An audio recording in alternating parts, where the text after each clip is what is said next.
So hello guys, kung bago ko pa lang, like, subscribe, comment, share at ilalagay natin sa playlist. Yan.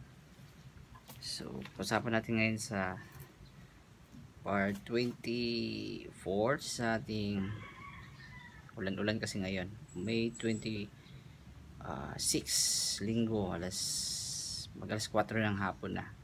Ngayon may bagyong Agon. Basta may bagyong ngayong May. Patapos na pa June na. Okay, ayan, alas 4. So, iba tumahimik ng ibon na yan. So, ito, usapan natin yung about sa spiritual life and random topics in life 2024 to 2019. So, bahala na yung background. Importante lang is message. Okay. So, yung nakaraan, ang conclusion ko lang is kapag maghanap ka, siguraduhin mong tama talaga. Tama ang proseso mo, tama yung gagawin mo. Kasi hindi ka naman talaga makahanap diretso kaagad ng the perfect one. To find the perfect one, be the right one. Be the perfect one. Or the right one na lang. Wala naman talagang perfect na tao. Maliban kang kadyawe. Okay. So, ulan-ulan kasi ngayon. Sayang opportunity na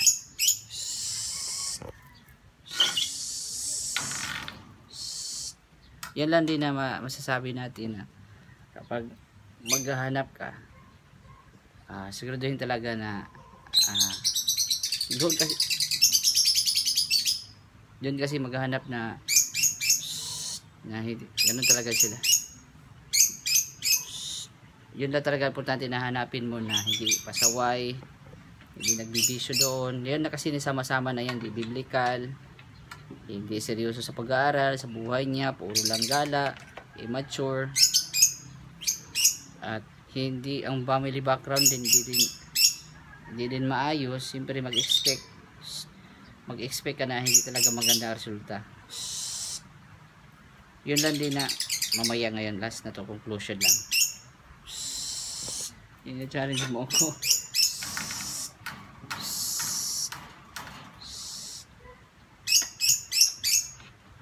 Yun lang din masasabi ko na ulan-ulan talaga ngayon. Yan na talaga importante na ikaw, kung ikaw binata or dalaga, importante mo talagang may mga kriteria ka talaga.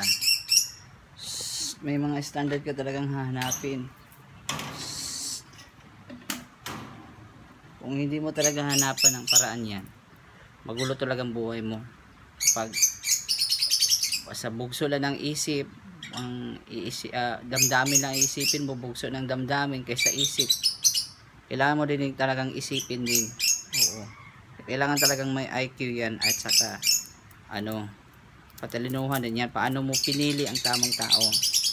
So, sa pera ba? Wala naman, di naman lahat masaya lahat sa base sa pera eh. Marami naman naghiwalay din kahit maraming pera. Hindi naman kasiguruhan talaga ang maraming pera din. Kung mali ang taong nag-handle ng pera na yun, di mawawala lang din yun. Yun lang din na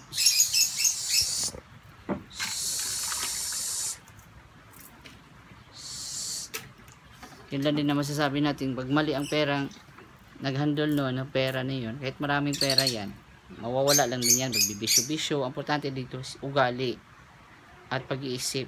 Kasi isipin mo, dalawang taong naasawa mo maraming pera, sabihin natin milyonaryo, ang isa mabait, religious, ang isa pasaway, malamundong isip. Swerte lang kung mabago mo siya, kung madala mo. Kung hindi, di ganun din ang ugali niya. Maghanap ng iba, misunderstanding. Depende kasi sa ugali ng tao yan. Hindi talaga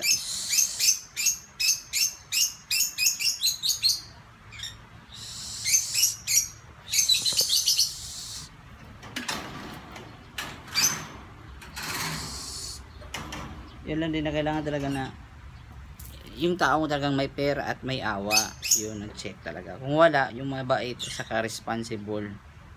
Kung hanapin mo talaga pogi lang, maraming pera, then wala si God Yahweh, wala yung sa Bible na sa principle niya, lagi ka talagang pro na mabigo or love failure. So talagang two person working together yan.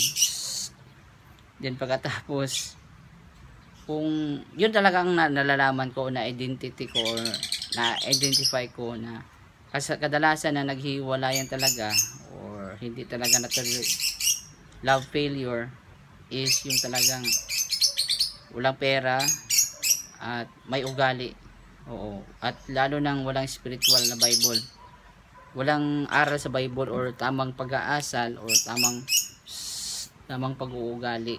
Yung talagang mga major causes or mga dahilan naghihiwalay, nag-break up talaga, or sa third party, or di marunong makontento sa isang babae or isang lalaki. Yun talagang kadalasan nakikita ko or vision ko, na kadalasan mga pattern na naghiwalayan talaga. Hindi mahilig sa Bible, hindi marunong nataro or tamang asa sa magulang.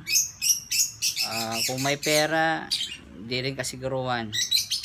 Kung hindi naturuan ng magulang or hindi rin siya determinado, hindi rin determinado sa sarili.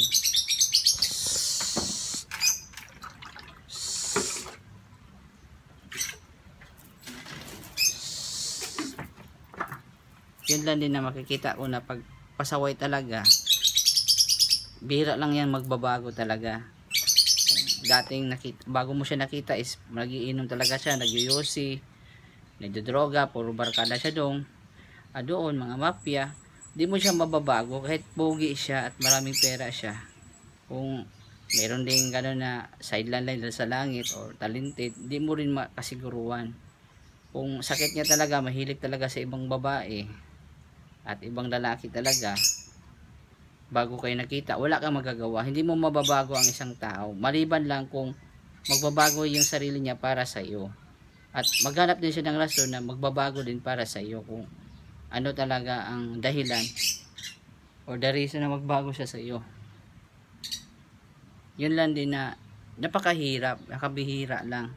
So in the first sign pa lang ng lagnat, alam mo na, madidetect mo na, maisiscan mo na kung sinong tao ito. Magdetect ka rin kung may gusto ba sa sayo, or check mo rin kung may pera ba siya, o hanap buhay, or ugali niya, or mga karakter niya sa Bible, o ugali niya. Doon mo i-check. Kasi yung gwapo at may pera, bonus na lang yun. Paanin mo na yung gwapo at maraming pera kung masama ang ugali niya, di ka rin maging masaya doon. Kasi oo nga, marami kang nga pera, pero iba naman, marami siyang hinahanap doon, may mga sideline doon.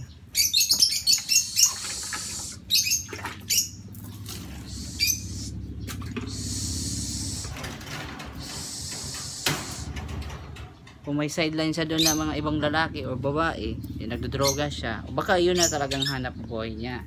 Yun lang din hanapin mo na, siguraduhin mo talagang hanapin. Dito yung nakita ko sa libro. Kita, mabait naman tayong tao. Dito nakita ko dito na libro, na surprise ako dito. Kasi yung kita ko yung mga 40s na babae, yung mga menopausal na nanginginig, or wala nang gana sa relationship nila. Ang cause talaga is hormonal imbalance. Ang hormone yun, una talaga is hormonal balance. Hormonal balance is yung hormone is yung nagpa-function sa utak or sa katawan. Pero pag hindi na siya, may imbalance na yung hormone, yun na ang babae, mainitin na, magagalitin ng ulo, wala nang gana sa talik nila o responsibility nila, or puro na mainitin ng ulo, nanginginig.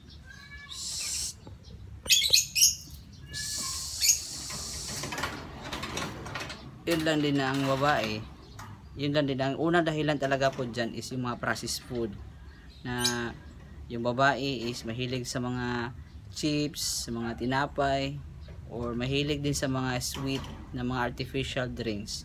Yun ang hormones nila na maging diabetic, hormonal imbalance, yung mga menopausal, magalitin ng ulo, wala nang gana, o minsan nababaliw. o nawawala. Minsan nahilig sa kape, mahilig sa soft drinks, alak at sigarilyo.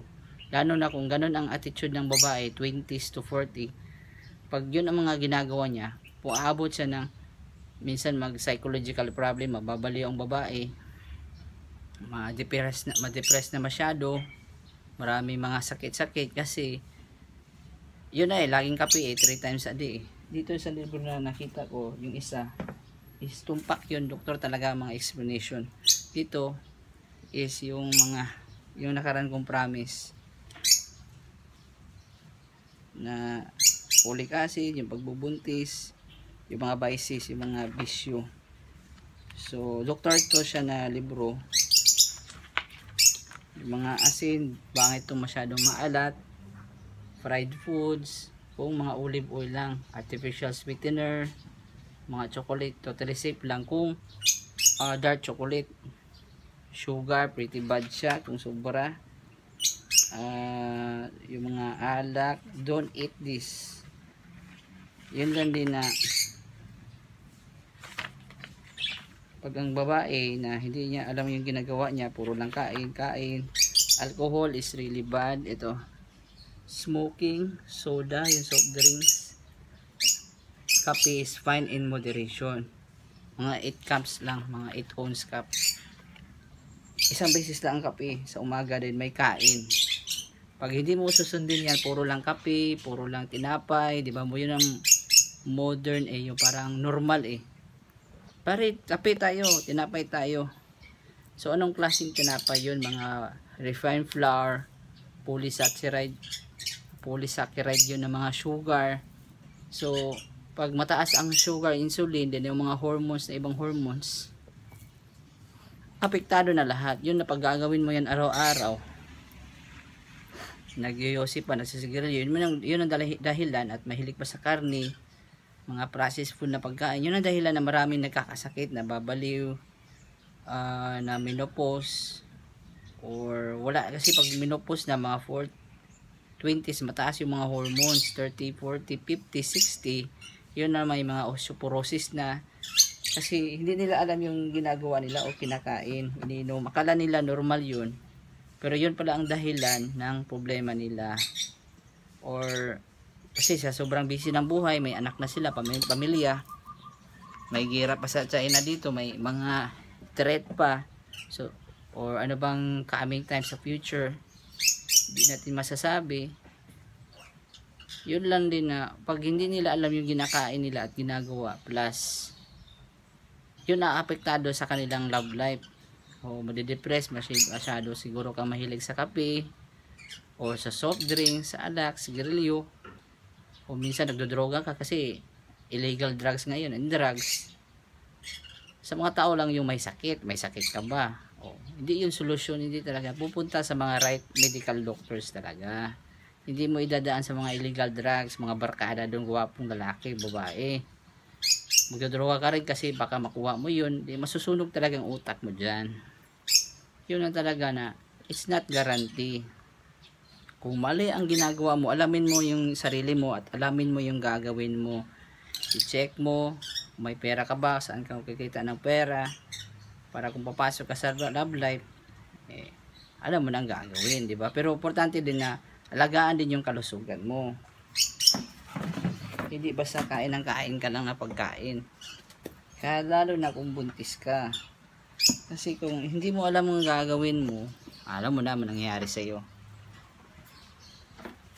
Wala kang pupuntahan sa kalusugan mo, magkasakit-sakit ka, so magdi-depress. So duda ko dito yung mga droga to parang Chinese din utak mo dito mga agaw ka na, mag-invigyan mo yung mga addict, diba? Mag-snatch doon, magnakaw para pambili nila, ganun din yung Chinese, ganun Chinese drugs parang ganun din Chinese illegal drugs, or mga Meksikano. Yun lang din na kung gagawa ka ng ganung bagay, siyempre hindi ka talaga magsasucceed sa buhay mo.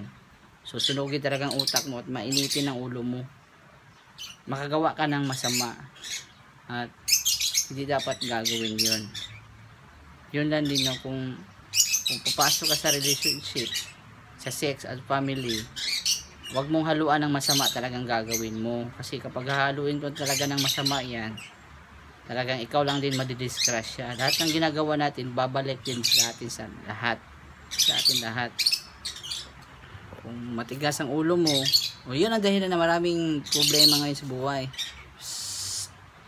O, maraming matigas ang ulo, maraming walang pera,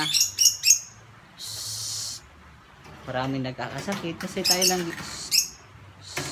tayo lang din ang mga gumagawa sa ganong problema.